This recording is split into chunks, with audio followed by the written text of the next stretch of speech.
Como mencionei no início da Santa Missa, essa semana tem um significado especial, a quarta semana da vivência pascal.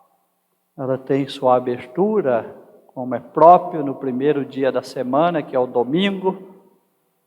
Tem gente que ainda acha que o primeiro dia da semana é segunda-feira, o próprio calendário já diz a segunda. Primeiro dia da semana é o domingo. Domingo não é fim de semana, como muita gente acha.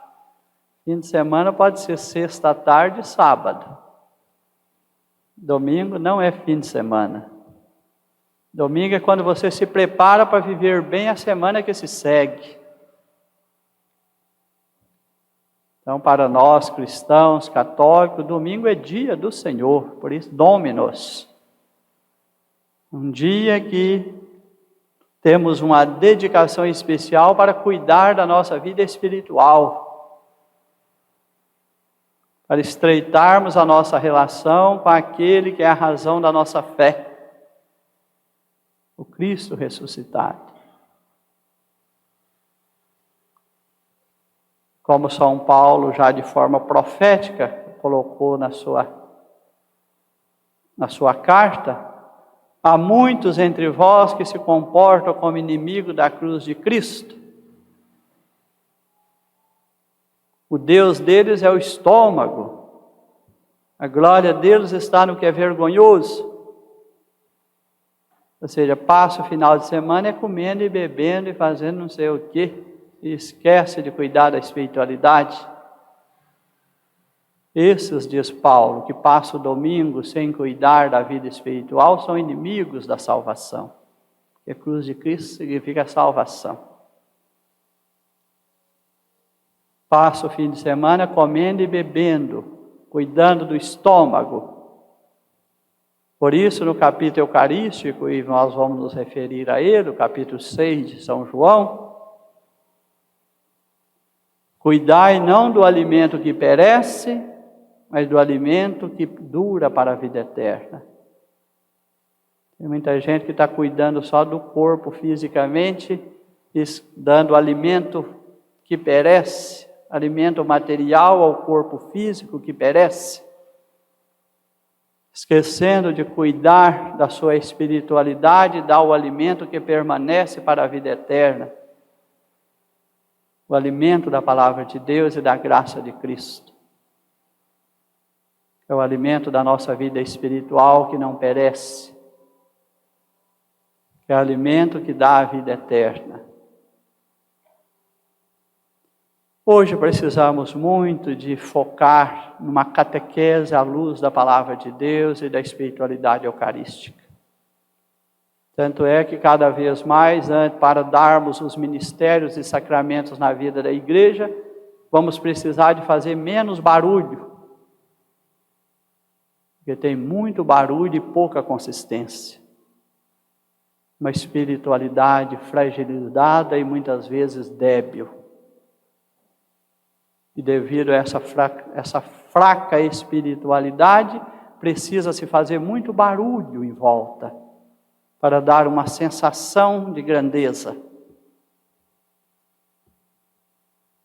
Mas às vezes, uma situação muito frágil, isso seja para os ministérios, seja para os sacramentos, tanto para a ordem, para o diaconato, para o presbiterato, para o matrimônio, tem muito barulho em volta. E às vezes pouca espiritualidade e pouco compromisso. Depois de poucos passos, vem uma grande derrocada. Por falta de espiritualidade, maturidade espiritual. E a maturidade espiritual depende de duas fontes, e as duas fontes que estão aqui hoje nos dois ministérios. E por sinal, essas 2 semanas nos chamaram a entender o valor desses 2 ministérios, dessas 2 fontes. Esta é a semana do bom pastor. Minhas ovelhas me conhecem, ouvem a minha voz e me seguem. No domingo nós refletimos com a comunidade de fé. Quem está aqui na igreja pode dizer que conhece intimamente o Senhor, razão da sua fé? E quando frequentam as celebrações da igreja, ouve com interesse a palavra? Trazem esta palavra para a sua vida? Me conhecem, me ouvem. É trazer a palavra para a vida, guardar a palavra. Transformar essa palavra em orientação de vida. O meu comportamento, a minha maneira de viver condiz com a palavra de Deus. Que ali ao dar o ministério, nós falamos, impregnou-se dela. Revestiu-se. Deixou-se fecundar. Para depois ser um anunciador. Então, esta semana nós estamos a partir do Evangelho de domingo, na Semana do Bom Pastor. A igreja nos chamou também a rezar pelas vocações, para que não falte na vida da igreja quem queira assumir os muitos ministérios para o serviço do Evangelho. Não só de especial consagração, como as ordens sacras e a vida consagrada. Mas também os muitos outros ministérios, como aqui hoje damos a conhecer nessa celebração, e podem tomar parte do ministério de leitor e acólitos. Que o Papa Francisco nos pede agora que sejam mais abrangentes na vida da igreja, que não sejam só etapas que possam levar às ordens sacras, mas que possam ser confiados a muitos membros da comunidade de fé, na ministerialidade da igreja que permanece, para além de um clericalismo, que só as ordens sacras, tudo se centraliza nas ordens sacras, mas numa percepção de uma corresponsabilidade ministerial na vida da igreja, onde cada um exerce com boa consciência e em espírito de serviço esses ministérios. Vejam, pois, o Evangelho de hoje, Saulo e Barnabé a serviço do anúncio do Evangelho. Vão a Jerusalém partilhar as ricas experiências já realizadas no anúncio do Evangelho. E ali chegam também com João ou Marcos. Ali vão instituir outros, que aquela igreja é muito rica em ministérios. Ali há profetas e doutores. Aí citaram vários destes. Ali tem Barnabé, tem Simão, tem Lúcio, tem Manaém, Saulo e Barnabé e João. Depois de fazerem uma rica partilha do ministério que estão realizando, celebraram ali uma liturgia, certamente consagrando a Deus e rendendo louvores pelo que puderam realizar. O protagonismo não é propriamente deles. Celebravam em honra do Senhor e jejuavam, uma coisa rara hoje. Ninguém acha que precisa de jejuar, porque vive todo mundo nos impulsos, numa vida de excessos, e aí não cabe jejum nunca. O Espírito Santo disse, depois de celebrar uma liturgia com intensa espiritualidade, estando ali em atitude de oração e de jejum, oferecendo aquele dia em honra do Senhor, o Espírito Santo se manifestou.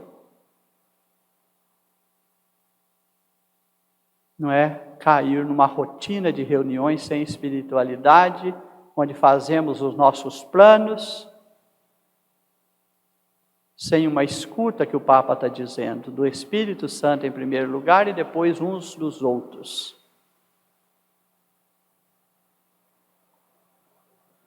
E o Espírito Santo ordena que agora Barnabé e Saulo se disponham a uma nova missão.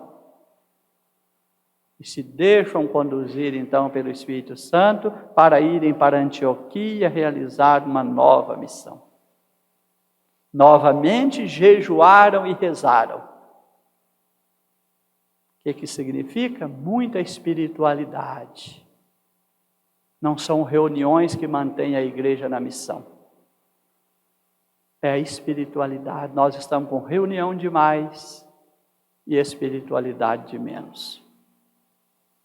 Isso não tem feito bem para a igreja, para a nossa missão.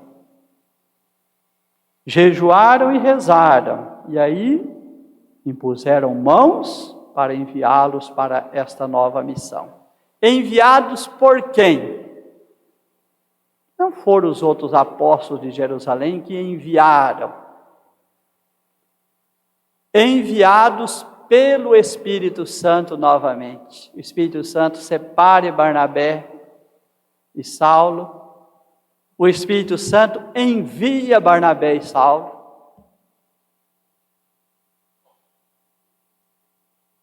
E aí foram novamente para Chipre.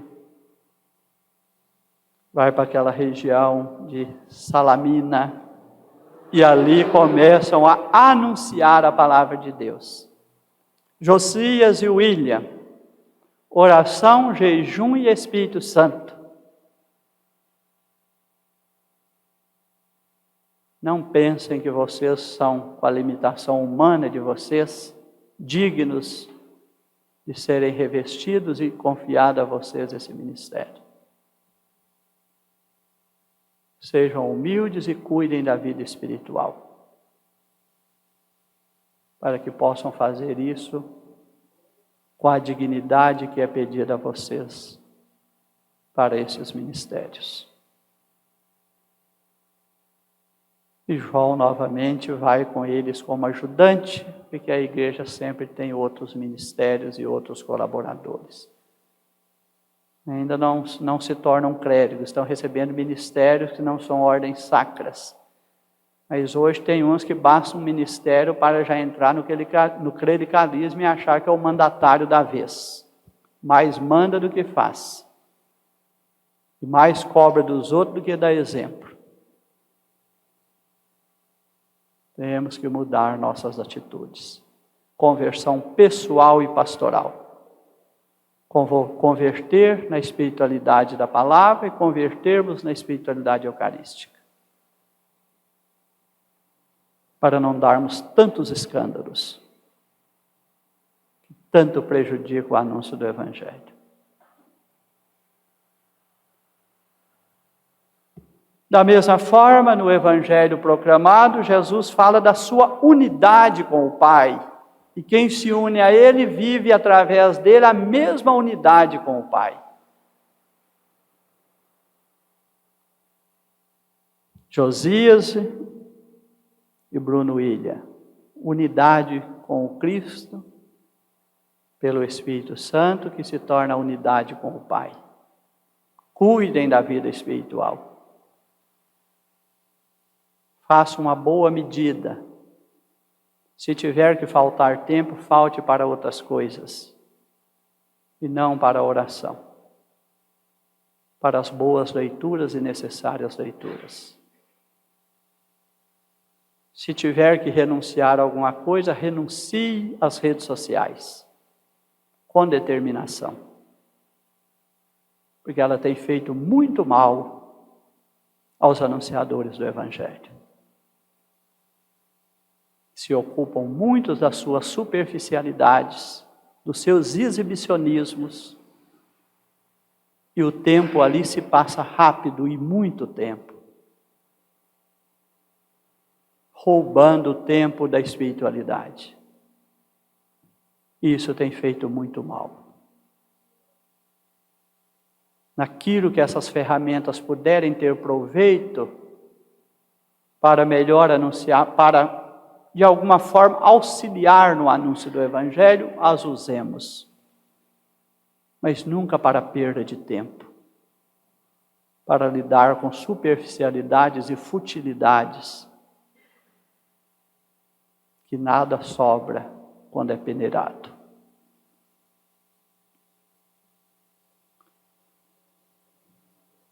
E Jesus então fala da sua unidade com o Pai.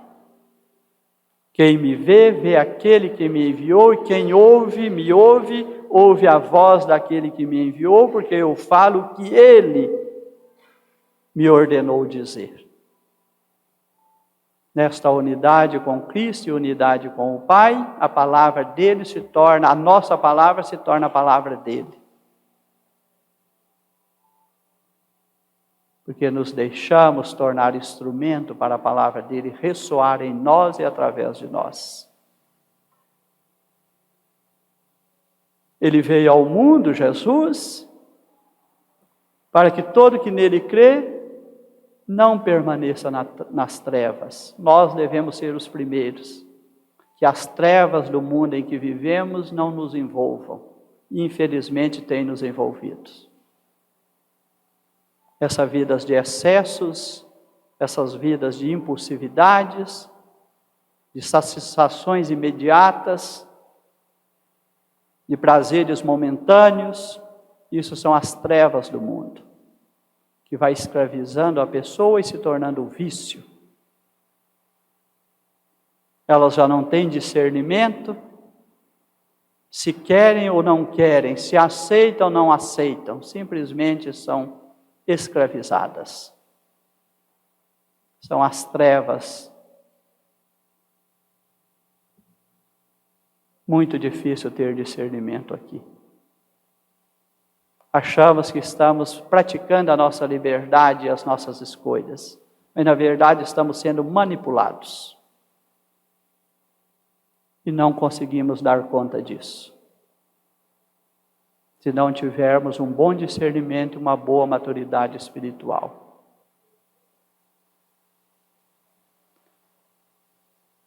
Eu vim ao mundo para então que não permaneça nas trevas. Primeiro a nós, que somos anunciadores, e depois aqueles a quem anunciamos. Ajudá-los a não se sucumbirem nas trevas do mundo em que vivemos. Que não são poucas. Hoje nem dá para falar de sombras, temos que falar de trevas mesmo. Pergunto o que anda acontecendo em nós, à nossa volta, em nossa família, em nosso lugar de trabalho. E não será difícil dizer das trevas.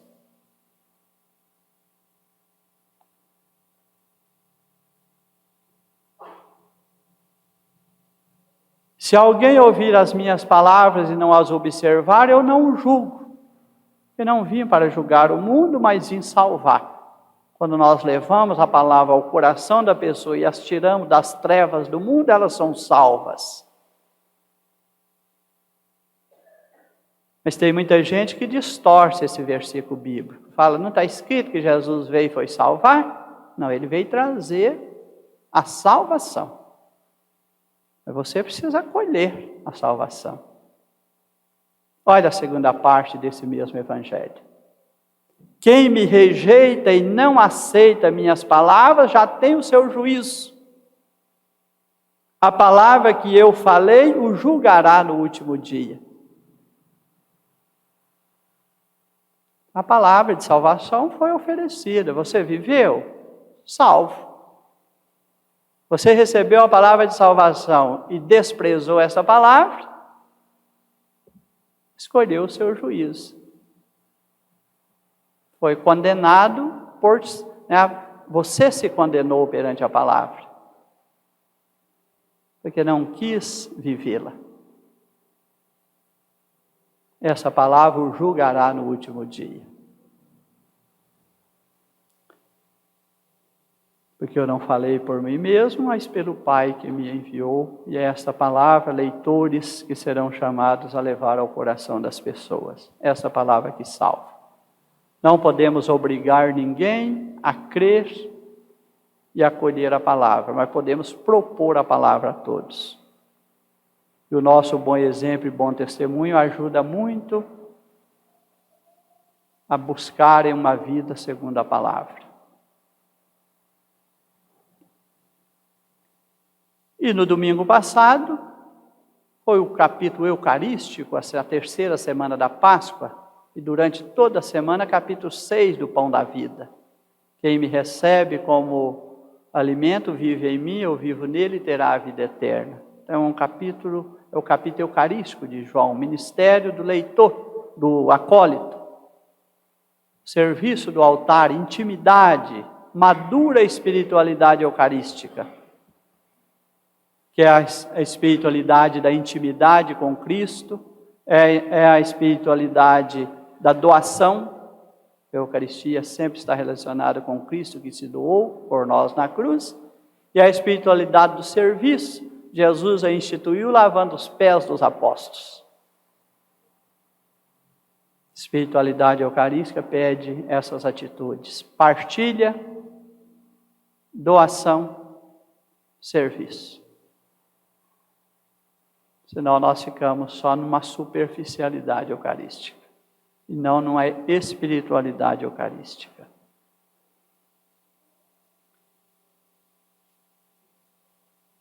Buscando aqui umas poucas palavras desta fonte, ao receber o ministério também, já partilhamos o de leitor, agora o de acólitos. Poderão cuidar da instrução de outros fiéis, da mesma forma que falou do leitor. Crescerem nessa espiritualidade, buscar mais conhecimento e instruir outros. Cuidar da instrução de outros fiéis que possam também ser encarregados de ajudar nas funções da liturgia, junto ao diácono e sacerdotes. Irão para desempenhar dignamente esse encargo de participar da Santíssima Eucaristia. Espera-se destes, e assim esperamos de vocês, Josias e Bruno William, piedade, ardente piedade e uma profunda espiritualidade eucarística, conhecendo cada vez mais intimamente esses mistérios. Destinado de modo particular ao serviço do altar, procure obter todas as noções relativas ao culto divino, conhecer mais profundamente a liturgia da igreja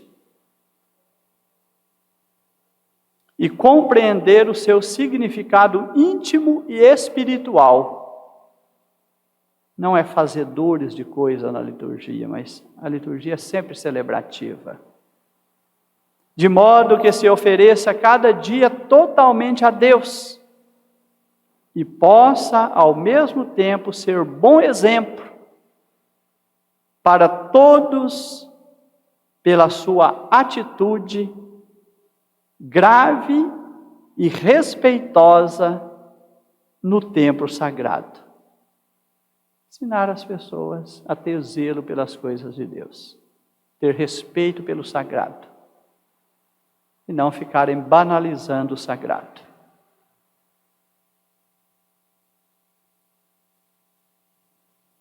Sincero interesse pelo corpo místico de Cristo, povo de Deus, especialmente, dando atenção especialmente aos fracos e doentes. E poderão exercer o ministério, dando comunhão como ministros extraordinários nas celebrações, levando a comunhão eucarística aos enfermos, fazendo exposição do Santíssimo sem dar bênçãos. Exposição para a adoração eucarística e a reposição do Santíssimo ao tabernáculo. Com todas essas funções. E gostaria muito que fizessem, já que estão no estágio do ano pastoral, priorizasse ir com a comunhão eucarística aos enfermos e aos idosos, para verem mais de perto a fragilidade humana e não se tornarem arrogantes no exercício dos ministérios na vida da igreja. Temos que aproximar das realidades onde a fraqueza humana é vista, para que a soberba não nos distancie de quem sofre, mas nos leve a estar ao lado deles. especialmente visitar os idosos e enfermos, levando a eles a comunhão eucarística.